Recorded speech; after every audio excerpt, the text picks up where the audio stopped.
तो वेलकम है दोस्तों, नमस्कार है आप सभी का। देखिए आज हम लोग बात करने वाले हैं IBS पेपर साइबर डिफेंस के बारे में। ठीक है, यह जो है आपके एग्जाम में 30 को क्वेश्चन आएगा। प्रत्येक क्वेश्चन 2.5 मार्क्स का होगा, फुल मार्क्स होगा 75। पास करने के लिए लाना होगा 30 नंबर। ठीक है, टाइमिंग कितना मिलेगा तो 1.5 घंटा समय मिलेगा, 1.5 घंटा टाइम मिलेगा। सभी क्वेश्चन ऑब्जेक्टिव होंगे। OMR पेपर दिया जाएगा तो ब्लैक पेन आप लोग लेके जाइएगा एग्जाम में। चलिए देखते हैं क्वेश्चन। देखिए पहला क्वेश्चन है, सिस्टम सुरक्षा में सेंध को पहचाना जाता है, किससे पहचाना जाता है? तो राइट आंसर हो जाएगा आपका हैकिंग और क्रैकिंग दोनों के माध्यम से, यानी कि ऑप्शन सी ए और बी दोनों। ठीक है, ऑप्शन सी इसका राइट आंसर हो जाएगा। इंग्लिश में आ जाएगा ए एंड बी बोथ। देखिए हो सकता है पेपर आपका इंग्लिश में आए। अगर पेपर इंग्लिश में आता है तो आप लोग बोलिएगा टीचर कि सर प्लीज़ यह पेपर जो हमें हिंदी में ट्रांसलेट करके दे दीजिए ताकि हम कुछ क्वेश्चन बना पाएँ। अगर मास्टर अच्छे रहेंगे तो आपको हिंदी ट्रांसलेट करके दे देंगे अपने मोबाइल से, बोर्ड में लिख दीजिएगा, लिख देंगे क्वेश्चन, बोल दीजिएगा। अगला है प्रश्न, ईमेल भेजने वाले के बारे में संपूर्ण जानकारी देने के लिए किसका उपयोग किया जाता है, जिसमें नाम, पता, संपर्क, फ़ोन नंबर, ठीक है, संपर्क नंबर आदि शामिल होता है। तो किसका हस्ताक्षर किया जाता है? हस्ताक्षर का उपयोग किया जाता है। ठीक है, ईमेल भेजने के बारे में संपूर्ण जानकारी देने के लिए किसका उपयोग किया जाता है? सिग्नेचर का उपयोग किया जाता है, साइन, हस्ताक्षर का। ठीक है, जिसमें नाम, पता, फ़ोन नंबर आदि शामिल होता है। ठीक है, अगला क्वेश्चन है, कोई अनजान व्यक्ति है, ठीक है, कोई अनजान व्यक्ति है आपके ऑनलाइन लेन देन तक पहुंचने का प्रयास करता है जिसमें आपका पासवर्ड तोड़ा जा सकता है, इसे क्या कहते हैं? तो हम लोग क्या बोलेंगे इसको? मेलवेयर, फिशिंग, पासवर्ड हमले, या फिर आपका बोलेंगे डिनायल ऑफ सर्विसेज। तो इसको बोलते हैं दोस्तों पासवर्ड हैकिंग या पासवर्ड हमले। ठीक है, पासवर्ड पे जब हमारा कोई अटैक कर देता है तो उसको हम लोग बोलते हैं पासवर्ड हैकिंग कर रहा है, या हमारा जो प्रोसेस कंट्रोल कर रहा है दूसरा आदमी, तो उसको पासवर्ड हमले बोलते हैं। ठीक है, पासवर्ड अटैक। अगला है, निम्न में से कौन ईमेल के बारे में, ईमेल का फुल फॉर्म क्या होता है? Electronic mail. ठीक है, ईमेल का फुल फॉर्म क्या है? Electronic mail.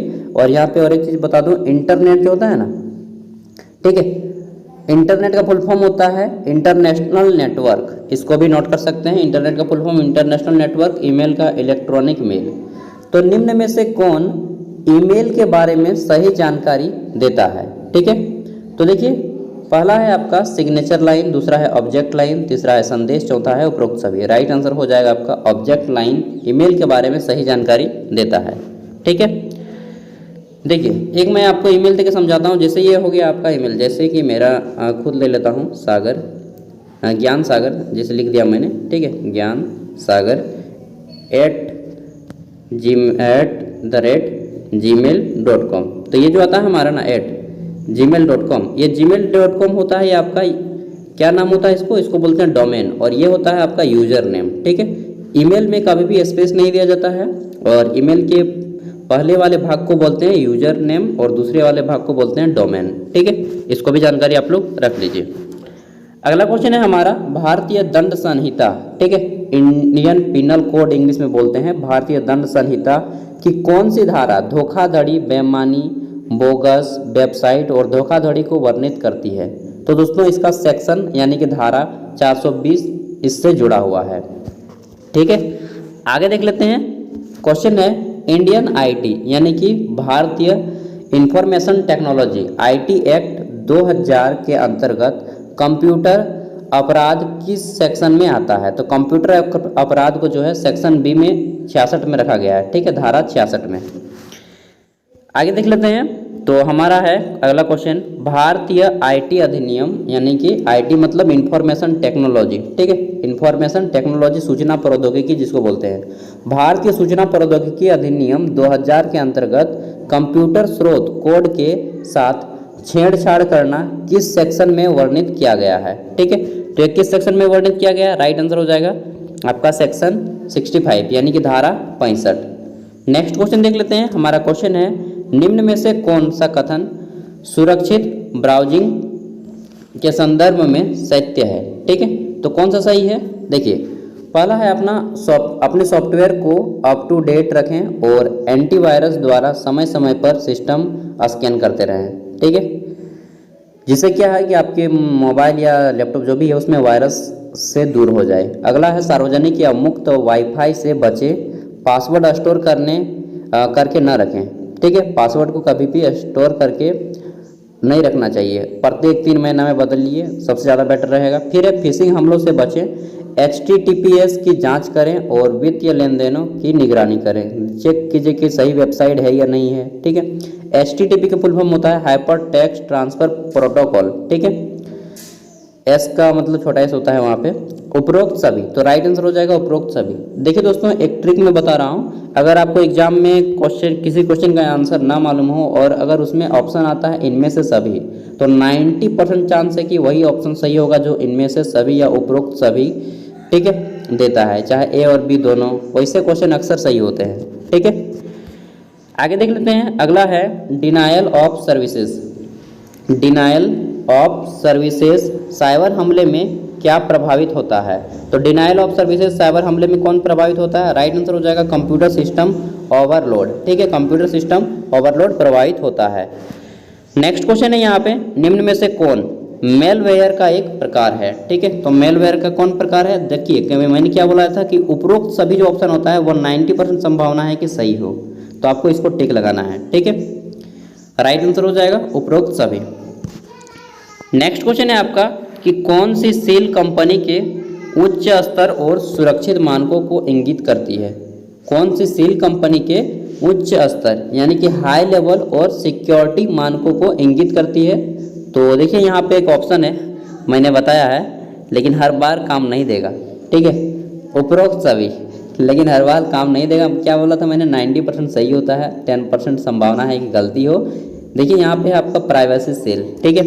कौन सी कंपनी अपनी देखिए यहाँ से आप लोग रेट कर सकते हैं कि कौन सी सील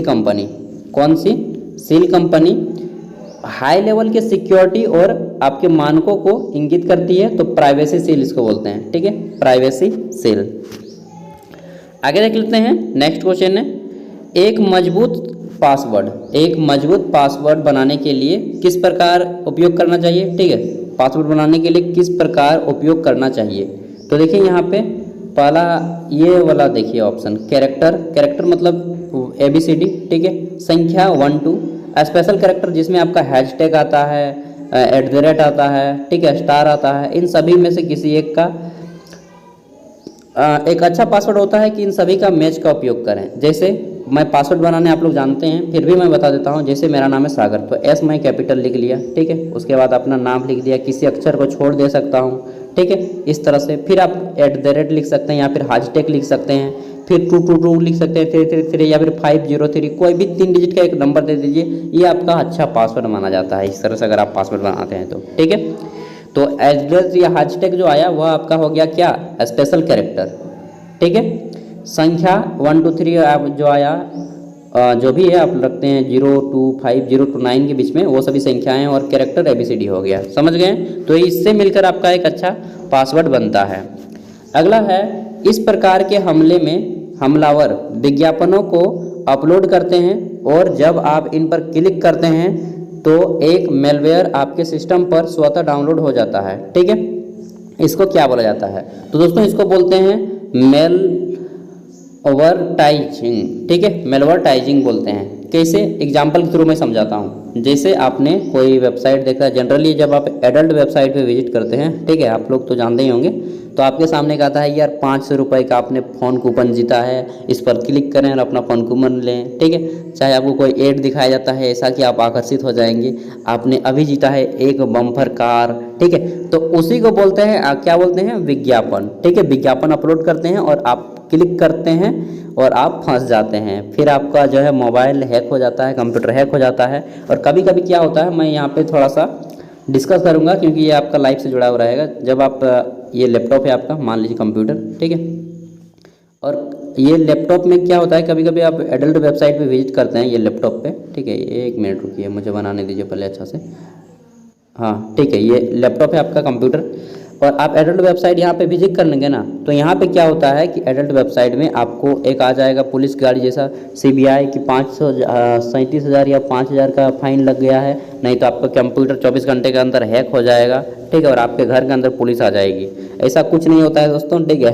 तो ये सभी झांसे होते हैं जो कि क्राइम के नाम पे आपको धमकाया जाता है, डराया जाता है, ठीक है। तो डरना नहीं है, ठीक है। इसी को बोलते हैं मेलवर्टाइजिंग। आप में से बहुत से लोगों के साथ ऐसा हुआ होगा और आप लोग डर भी गए होंगे कि यार पुलिस आएगा अब। चलिए, फिशिंग कैपिटल ऑफ इंडिया किसे कहा जाता है मालूम है? Fishing capital of India Jamtara को, ठीक है। आपने वेब सीरीज भी देखी होगी, नहीं देखे तो देख लीजिएगा। अगला है, निम्न में से किस विधि द्वारा आपके कंप्यूटर में वायरस नहीं आ सकता है, ठीक है। तो निम्न में से किस विधि द्वारा आपके कंप्यूटर में वायरस नहीं आ सकता है? राइट आंसर होगा आपका ईमेल अटैचमेंट अपलोड करना, ठीक है। ईमेल अटैचमेंट अगर आप अपलोड करते हैं तो इसमें आपका वायरस नहीं आता है। बाकी ईमेल अटैचमेंट डाउनलोड करते हैं तब आपका वायरस आ सकता है, सॉफ्टवेयर डाउनलोड करते हैं तब आपका वायरस आ सकता है, पेन ड्राइव से फाइल कॉपी करते हैं फिर भी आपका वायरस आ सकता है, ठीक है। आगे देख लेते हैं। और भारत में जन्म लिया प्रथम वायरस का नाम क्या था? मुझे याद नहीं आ रहा। हैप्पी बर्थडे क्या नाम था यार? Happy birthday Joshi. Happy birthday Joshi Bharat का प्रथम वायरस था, ठीक है। उसका नाम रखा गया था HAPPY, हैप्पी बर्थडे लिख लीजिएगा आप लोग, जोशी, ठीक। हैप्पी बर्थडे जोशी भारत का प्रथम वायरस है, नाम दिया गया था कि चलो यार तुम्हारा बर्थडे हो गया, जन्म ले लिया तुमने। अगला है, और भारत की प्रथम सर्च इंजन क्या है? खोज। क्या है? खोज। जैसा आपका याहू है, गूगल है, ओपरा है, ठीक है, इसी तरह खोज एक सर्च इंजन है जो कि भारत का बनाया गया है। अगला है, प्राप्त किए गए संदेश के प्रति उत्तर को सभी के पास भेजना चाहते हैं तो किस ऑप्शन का उपयोग करेंगे? किस ऑप्शन का उपयोग करेंगे? अगर प्राप्त किए गए संदेश के कॉपी को आप किसी को भेजना चाहते हैं, मान लीजिए आपने कोई मैसेज पाया है और उसको आप दूसरे के पास भेजना पाते हैं, ठीक, भेजना चाहते हैं तो उसको कॉपी करेंगे, ठीक, और क्या करेंगे? रिप्लाई टू ऑल करेंगे, रिप्लाई टू ऑल।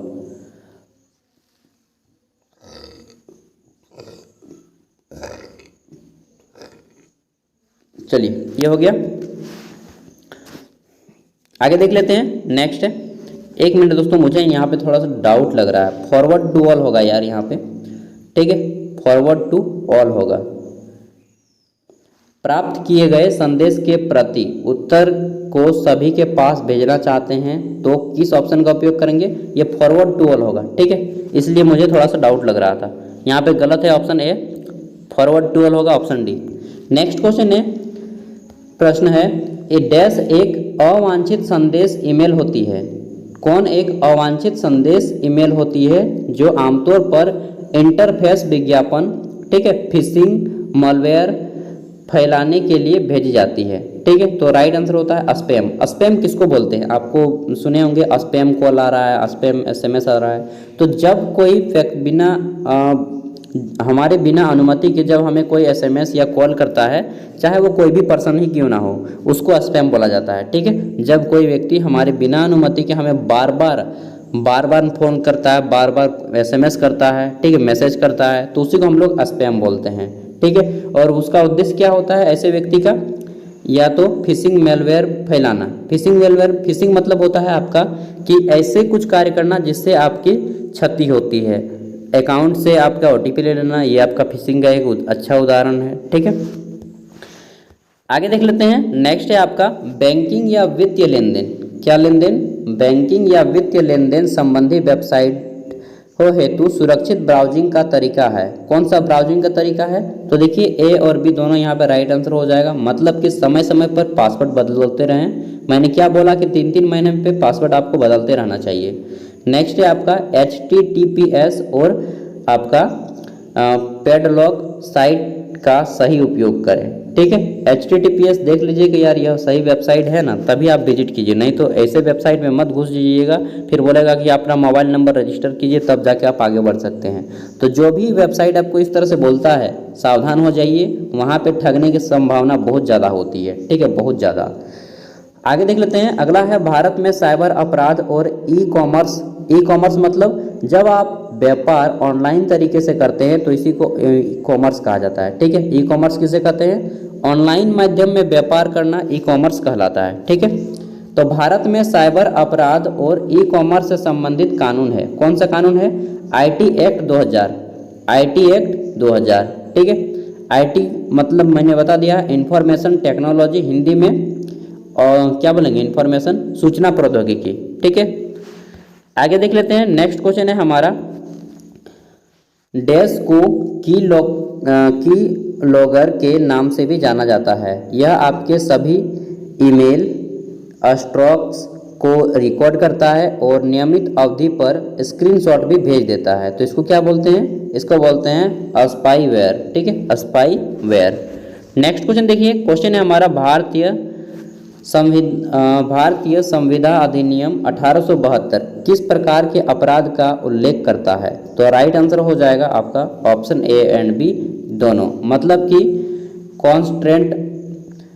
कॉन्ट्रेवेंट का उल्लंघन, यार ऐसा हिंदी लिखा है नहीं है, क्षति और अनुबंध के विपरीत प्रदर्शन। ठीक है, नेक्स्ट क्वेश्चन है, निम्न में से कौन सिक्योर या ट्रस्टशील का एक प्रकार है? तो सिक्योर मतलब सुरक्षित और ट्रस्ट मतलब विश्वास। ठीक है, सुरक्षित और विश्वास का एक प्रकार है। तो देखिए प्राइवेसीशील, ये एक सुरक्षित और विश्वास का प्रकार है, आपको विश्वास दिलाता है, सुरक्षा देता है। फिर है बिजनेस वेरिफिकेशनशील। ठीक है, डेटा सिक्योरिटीशील, ये तीनों आपका राइट आंसर हो जाएगा उपरोक्त में से सभी। ठीक है, नेक्स्ट क्वेश्चन है, किसी भी वेबसाइट से डेटा और दस्तावेज मतलब डॉक्यूमेंट, ठीक है, कॉपी करना किस प्रकार का अपराध है? तो किसी भी वेबसाइट से अगर आप डेटा या डॉक्यूमेंट को कॉपी करते हैं तो यह आपका कॉपीराइट, इसको बोलते हैं अपराध। ठीक है, और इसके तहत आपको कॉपीराइट मिल जाता है। तो ऑप्शन बी इसका राइट आंसर हो जाएगा। नेक्स्ट है आपका, इलेक्ट्रॉनिक रिकॉर्ड के साथ छेड़छाड़ करना किस सेक्शन के अंतर्गत आता है? तो दोस्तों इलेक्ट्रॉनिक छेड़छाड़ करना, यार चलिए कोई बात नहीं, उधर थोड़ा हल्ला हो रहा है, इंडियन पिनल कोड 43 सेक्शन के अंतर्गत आता है, धारा 43 के अंतर्गत आता है। ठीक है, नेक्स्ट क्वेश्चन है हमारा, किस प्रकार के साइबर हमले में हमलावर क्लाइंट मशीन और सर्वर के माध्यम से ऑथेंटिकेशन सेक्शन की निगरानी करता है? तो दोस्तों उसको बोलते हैं सेशन अपहरण। ठीक है, सेशन अपहरण, या चार ऑप्शन है, राइट आंसर हो जाएगा सेशन अपहरण। ठीक है, नेक्स्ट क्वेश्चन है आपका यहाँ पे, कौन सी सील सर्वर और वेबसाइट के डेटा को बाहरी खतरों से सुरक्षित करता है? राइट आंसर हो जाएगा आपका सुरक्षाशील। ठीक है, सुरक्षाशील जो है आपको वेबसाइट के डेटा के बाहरी खतरों से आपको सुरक्षित करता है। और आप लोग सिक्योरिटी के लिए डबल 2 स्टेप वेरिफिकेशन ऑन करके रखिएगा अपने ब्राउजर में, सभी कोई जितने भी लोग मोबाइल या लैपटॉप का यूज करते हैं।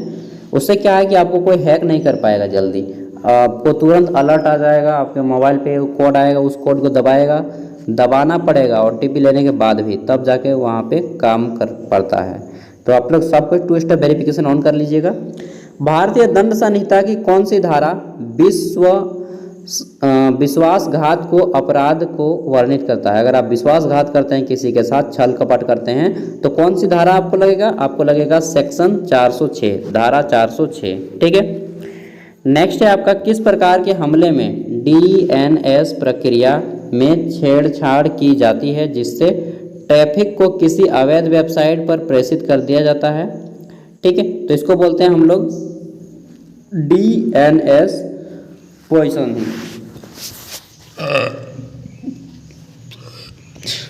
यार क्या बताऊं, गैस बन गया है पेट में ना। नेक्स्ट है आपका IT अधिनियम, यानी कि सूचना प्रौद्योगिकी अधिनियम 2000 किस क्षेत्र को नियंत्रित करने हेतु तैयार किए गए हैं? तो दोस्तों यह सूचना प्रौद्योगिकी को नियंत्रण, यानी कि इंफॉर्मेशन टेक्नोलॉजी IT सेक्टर को नियंत्रण करने के लिए तैयार किया गया है सूचना प्रौद्योगिकी को, ऑप्शन सी। ठीक है, नेक्स्ट क्वेश्चन है, एक सिक्योर या ट्रस्टशील के संदर्भ में कौन सा कथन सत्य है? ठीक है, तो देखिए यहाँ पे राइट आंसर हो जाएगा उपरोक्त सभी, ये सभी आप पढ़ लीजिए। यह वेबसाइट पर विश्वास का प्रतीक होती है और लेन देन के लिए सुरक्षित तरीका का उपयोग करती है। नेक्स्ट है, यह सक्रिय और निष्क्रिय हो सकती है। अगला है, निश्चित अवधि के लिए होती है जिसकी समाप्ति के बाद फिर सत्यापित किया जाता है। ठीक है, आगे देख लेते हैं। तो दोस्तों हमारा अगला क्वेश्चन है कि निम्न में से किसके माध्यम से सुरक्षित वेबसाइट पर प्रसारित जानकारी को एन्क्रिप्ट किया जाता है जिससे डेटा चोरी होने से रोका जा सकता है, मतलब कि आपको एक तरह से सुरक्षा देता है। ठीक है, तो किस वेबसाइट के प्रसारित करने से? पहला है आपका वेरीसाइन, दूसरा है थेट। ठीक है, थेट बोलिए चाहे वेट बोलिए, ठीक है, वेट बोलिए चाहे थेट बोलिए, मतलब क्या बताएं, एक दो वर्ड जो होते हैं ना आपको इस तरह से प्रोनाउंसिएशन में दिक्कत होते हैं। तो राइट आंसर हो जाएगा ए और बी दोनों। ठीक है, तो यहाँ पे टोटल आपके जो है 29 क्वेश्चन हो जाते हैं और आपका अंतिम क्वेश्चन आता है 30 नंबर का क्वेश्चन कि आपके द्वारा विजिट की गई, विजिट मतलब कि घूमना, ठीक है, किसी वेबसाइट में घुसना, इसको बोलते हैं विजिट। जैसे कि आप हमने मान लीजिए फ्लिपकार्ट में घुस गया तो यह वेबसाइट है, वेबसाइट पे विजिट किए। ठीक है, घुसना ही घूमना मतलब होता है विजिट करना। तो जब आप किसी वेबसाइट पे घुसते हैं तो उसका रिकॉर्ड कहाँ पे रखा जाता है? दोस्तों उसका रिकॉर्ड आपका जो है वेब ब्राउज़र में रखा जाता है। आप अगर हिस्ट्री में जाके चेक करेंगे तो सारा हिस्ट्री आपका मिल जाएगा। इसलिए जब किसी वेबसाइट पे, ऐसे वेबसाइट पे घुसते हैं जहाँ पे उसकी आपको डाटा रिकॉर्ड डिलीट करना हो तो तुरंत उसको डिलीट कर सकते हैं, और नहीं तो आपका वो डाटा वहीं पर सेव रहेगा। ठीक है, तो इस तरह से टोटल आपके 30 क्वेश्चन यहाँ पर कंप्लीट होते हैं। मिलते हैं हम लोग नेक्स्ट वीडियो में, और हम लोग नेक्स्ट वीडियो में फिर 30 क्वेश्चन करेंगे। और इसके बाद आपका जो एक पेपर होता है ग्लोबलाइजेशन एंड सिटीजनशिप एजुकेशन, उसके जितने भी पेपर जो पूछे गए यूनिवर्सिटीज़ के हैं मैं आपको दे दूंगा। ठीक है, थैंक